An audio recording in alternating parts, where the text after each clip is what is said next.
बहुत बहुत स्वागत करते हैं आप सभी का। नमस्कार, आपके साथ में व्रतिका पांडे और आपकी आज की खास चर्चा आज आप हमारे साथ देख रहे हैं। जी हाँ, पर आज की जो खास चर्चा है उसमें हम बात करेंगे जी हाँ पश्चिमी उत्तर प्रदेश की उस मांग की जो दशकों से न्याय के दरवाजे पर दस्तक दे रही है। जी हाँ, मेरठ में हाई कोर्ट बेंच की मांग 17 दिसंबर को मेरठ बंद कर जनता और अधिवक्ताओं ने साफ संदेश दे दिया है कि अब और इंतजार बिल्कुल भी नहीं होने वाला है।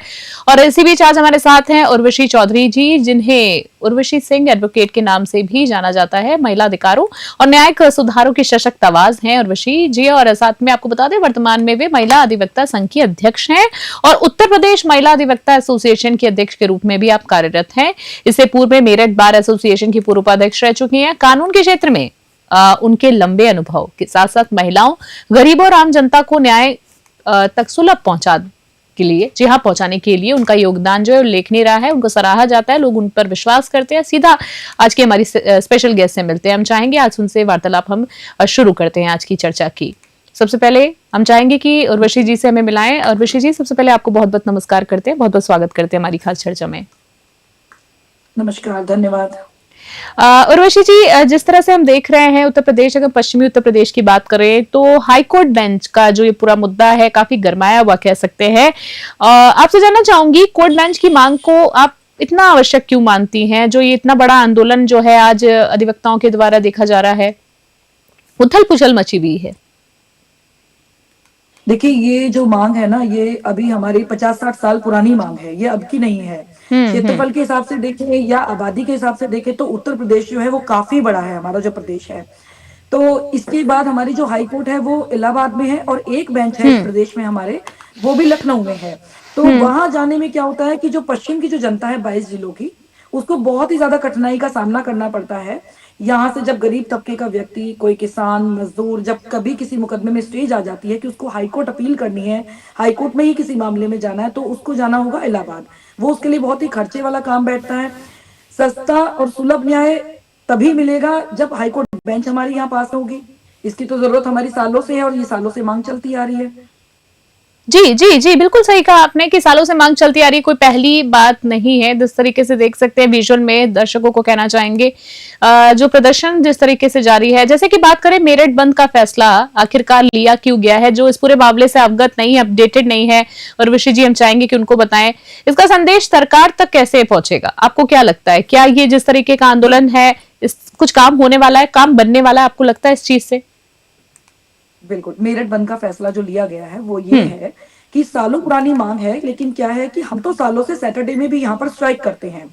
तो जो आम जनता है, जो आम मुवक्किल जब हमारी कचहरियों में आते हैं 22 जिलों में, तो उनको शनिवार को आके लगता है कि वकील ना जाने क्यों हड़ताल करे बैठे हैं। उनको कहीं ना कहीं ये हम लोगों ने देखा कि उनको कहीं ना कहीं सभी लोगों तक जानकारी नहीं पहुंची हुई, आम जनमानस तक, कि अधिवक्ता जितने भी हैं 22 जिलों के, ये शनिवार की हड़ताल इन्हीं की मांग को करते हुए, इन्हीं की मांग को उठाते हुए, हाईकोर्ट बेंच की मांग को रखते हुए जी करते आ जी रहे हैं। तो आम जन जागरण का इसमें शामिल होना बेहद जरूरी था। जब तक आम जनता इस आंदोलन में साथ में नहीं जुड़ेगी तब तक ये मजबूत नहीं होगा। तो इस बार पिछली बारों से भी ऐसा हुआ है और इस वर्ष इस बार ऐसा हुआ कि जो हमारी केंद्रीय संघर्ष समिति है, जी जी इसी के अंतर्गत ये 22 जिले आते हैं। 22 जिलों के जितने भी बार्स हैं, उनके अध्यक्ष, सेक्रेटरी, सभी लोग केंद्रीय संघर्ष समिति के निर्देशानुसार चलते हैं। उसी उन्हीं के कहे अनुसार स्ट्राइक करते हैं या दूसरे अन्य योजना बनाते हैं कि जी कैसे हम जी सरकार तक अपनी मांग को पहुंचाएं। इस बार केंद्रीय संघर्ष समिति ने जन जागरण फैलाया है, जनता तक अपना मैसेज पहुंचाया है।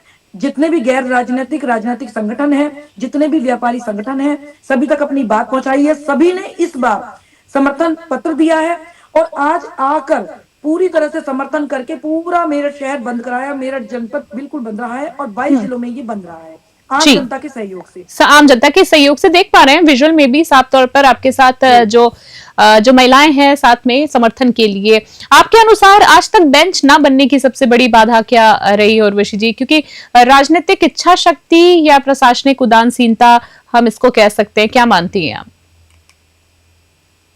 ऐसा लगता है कि जितने जनप्रतिनिधि होते हैं हमारे, जो भी जिस भी पार्टी के हैं, राज्य में कभी कोई सरकार रही, प्रदेश में, सेंटर में कभी कोई सरकार रही, तो चुनाव के समय तो आके यहाँ बड़ी बड़ी बातें करते हैं, प्रचार करने के लिए कचहरियों में भी आते हैं, आम जनमानस के पास भी पहुंचते हैं। हमारे पास जो भी जनप्रतिनिधि चुनाव लड़ते समय आता है तो वहां पे भी बाहर के जितने भी अधिवक्ता हैं सब ये बोलते हैं कि भाई आप हमारी इस मांग को उठाइएगा। उस समय ये बड़े बड़े वादे करके चले जाते हैं, लेकिन जिस समय ये जीतते हैं, जितने भी जनप्रतिनिधि हैं, चाहे विधायक हो, चाहे जी सांसद जी। हो, जीतने के बाद ये अपने वादों से मुकर जाते हैं, भूल जाते हैं। ये हम्म सारी जो गलती है, जो कमी है, वो नजरअंदाजगी है इनकी, जो ये हमारे जनप्रतिनिधि जीत कर जाते हैं, इनकी हम्म। उदासीनता का ये रिजल्ट है कि आज तक जो बेंच के बारे में यहाँ पे इन्होंने सोचा नहीं और मजबूती के साथ में इस मांग को वहां सदन में नहीं उठाया और जी, यहाँ बेंच नहीं आ पाई। बोलना जरूरी है न्याय के लिए, बिल्कुल बिल्कुल। मानेंगे इस चीज को। जैसे कि बात करें महिलाओं की, बात करें गरीबों और किसानों पर वर्तमान न्यायिक व्यवस्था का भी क्या प्रभाव पड़ रहा है? देखिए, न्यायिक व्यवस्था जो है अपने जनपदों की तो सब सुचारू रूप से चल ही रही है। वो बात अलग है कि इतने ज़्यादा केसेज़ हैं कि पेंडेंसी बढ़ती जा रही है, कोर्ट्स की बहुत ज़्यादा ज़रूरत है ना? कोर्ट्स भी और बढ़ाने पड़ेंगे। लेकिन ये जो हाई कोर्ट वाली बात है कि उसमें सबसे ज़्यादा जो मैंने पहले कहा कि गरीब तबका, मज़दूर और किसान परेशान होता है, साथ-साथ महिलाएँ बेहद परेशान होती हैं। बिल्कुल कुछ बिल्कुल। महिलाओं के फैमिली मैटर्स होते हैं, जी। महिला अधिवक्ताओं को भी हाई कोर्ट जाना होता है, हम लोगों को भी काम होता है। सबसे ज़्यादा परेशानी तो महिलाओं को होती है। महिलाएं तो 50% की आबादी है, हमें क्यों इग्नोर किया जाता है भाई? ये बात गल हम्म इनको क्यों नहीं दिखाई देती सरकार को कि महिलाओं को जो मुवक्किल हैं, जो अधिवक्ता हैं कि बेहद दिक्कतों का सामना करना पड़ता है। यदि हम हाई कोर्ट जाते हैं, जो कि हम्म। 800, 750, 800 किलोमीटर दूर है हमारे बिल्कुल। जनपद से, यहाँ से इलाहाबाद से पास हाई कोर्ट जो है, पाकिस्तान की हाई कोर्ट हमारे नजदीक पड़ती है और दूसरे हम्म कई राज्यों की हाई कोर्ट हमारे नजदीक है। हम्म। लेकिन हमारा जो हाई कोर्ट है इलाहाबाद, वो हमसे बेहद दूर है।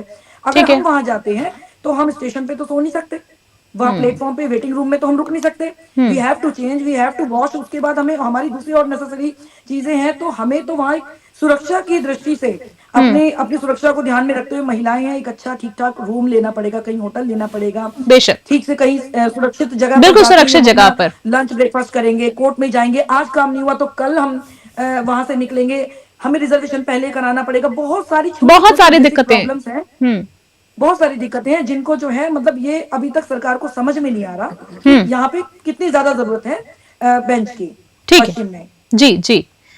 बिल्कुल सही कहा आपने, कहीं ना कहीं आपकी बात बिल्कुल सही है, सहमत है इस बात से, और जनता भी सहमत होगी बेशक, इसलिए समर्थन भी दे रही है। आपसे जानना चाहूंगी, जैसे अब अगर मान लीजिए कि इस पूरे मामले में जल्दी कोई निर्णय नहीं लिया जाता है, तो आंदोलन की अगली रणनीति क्या देखने को मिल सकती, क्या हो सकती है? आंदोलन बहुत सालों से हो रहे हैं, बहुत सालों से जो अधिवक्ता हैं अभी आंदोलन हाल करते फिलहाल आ रहे की हैं, बात सड़कों करें, पर जिस उतरते आ रहे तरीके हैं। से आप भी मोर्चा लेकिन संभाल यदि रही हैं। हमने आज का आंदोलन अपना शांतिपूर्ण तरीके से किया है, कोई ऐसा ठीक है। नहीं है कि जी। जबरदस्ती किसी को हमें कुछ कहना पड़ा, बंद कराना पड़ा, वैसे तो सब कुछ अपने आप ही सभी का समर्थन था, बंद रहा। शांतिपूर्ण तरीके से कल भी मार्च निकाला, आज भी जगह जगह घूमे हैं। जी। लेकिन यदि सरकार नहीं सुनती तो हम्म केंद्रीय संघर्ष समिति मजबूर हो जाएगी कि जाके सदन का घेराव करे, यहाँ से हम्म। पदयात्रा तक निकाल सकते हैं अधिवक्ता। जी। पहले भी पूर्व में हम लोग दिल्ली गए हैं। तो ये सब विचार करके, प्लान करके, जैसा भी केंद्रीय संघर्ष समिति निर्णय लेगी, हमारे संरक्षक होते हैं, संयोजक चेयरमैन होते हैं, वे लोग जो निर्णय लेंगे, तो सभी अधिवक्ता जो हैं हम लोग 22 जिलों के, उनके पीछे हैं और फिर जाके दिल्ली जाएंगे। ठीक है। जी बिल्कुल। जैसे सरकार की बात करें, सरकार और न्यायपालिका से अब आप जो हैं आज इस मन से, हमारे मन से क्या स्पष्ट मांग रखना चाहेंगी? मैं सरकार से ये कहना चाहूंगी कि ये इस विषय में इसे राजनीति का मुद्दा ना बनाए, इस बात को बिल्कुल। समझना बेहद जरूरी है। आप ये जी। देखिए कि महाराष्ट्र में बहुत कम आबादी होने के बावजूद 3-3 बेंचेस हैं।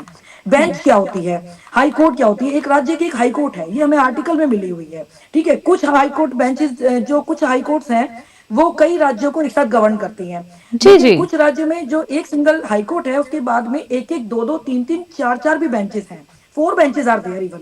अभी एमएच में, महाराष्ट्र में एक बेंच बनी है, कोल्हापुर में नई बनी है। एमपी में कम आबादी है, 2 बेंचेस हैं। राजस्थान में भी कई बेंचेस हैं, 3 बेंचेस हैं। कर्नाटक में भी हैं। तो why not UP, why not western hundred UP? Percent western UP के साथ इतना सौतेला व्यवहार क्यों किया जा सौतेला रहा है? व्यवहार क्यों? तो बिल्कुल। हमारी जो वेस्टर्न यूपी है, यहाँ पे करोड़ों की आबादी है, इतना मतलब 22 जिले हैं, इतना हरासमेंट होता है। या तो हम एनसीआर में हैं, हमें दिल्ली से जोड़ दें, सीधा ये हाईकोर्ट हमें मिल जाएगा दिल्ली वाला ही, हम तो यहीं जुड़ जाएंगे। क्योंकि एनसीआर में होने का केवल नाम नाम है, एनसीआर में होने का कोई बेनिफिट तो हमें नहीं समाधान है, नहीं, लेकिन हाँ। रूल्स रेगुलेशंस अप्लाई होंगे हमारे एनसीआर वाले। तो ये बहुत बड़ी नाइंसाफी वाली बात है। हमें संविधान ने अधिकार दिया है सस्ता और सुलभ न्याय एट द डोर स्टेप, लेकिन उसका वो कहीं पूरा होता दिखाई नहीं दे रहा। क्योंकि ठीक है। दरवाजे पे न्याय तो तब धरातल मिलेगा, पर। कानूनी संविधान कहता है कि जो न्याय है ना, सभी लोगों तक पहुंचे, बिल्कुल। क्षेत्र में पहुंचे। दूरस्थ क्षेत्रों में न्याय फैलाने के लिए जो है बेंच बनाई जाती है, जी। दूर दूर के क्षेत्रों में, जी। जो भी प्रदेश के दूर के क्षेत्र हैं। बिल्कुल। अब जब उनके लिए बेंच बनाई जाती है, तो क्यों सरकार को, राज्य सरकार को, केंद्र सरकार जी जी जी। उर्वशी जी, उर्वशी जी, आप मुझे सुन पा रही हैं?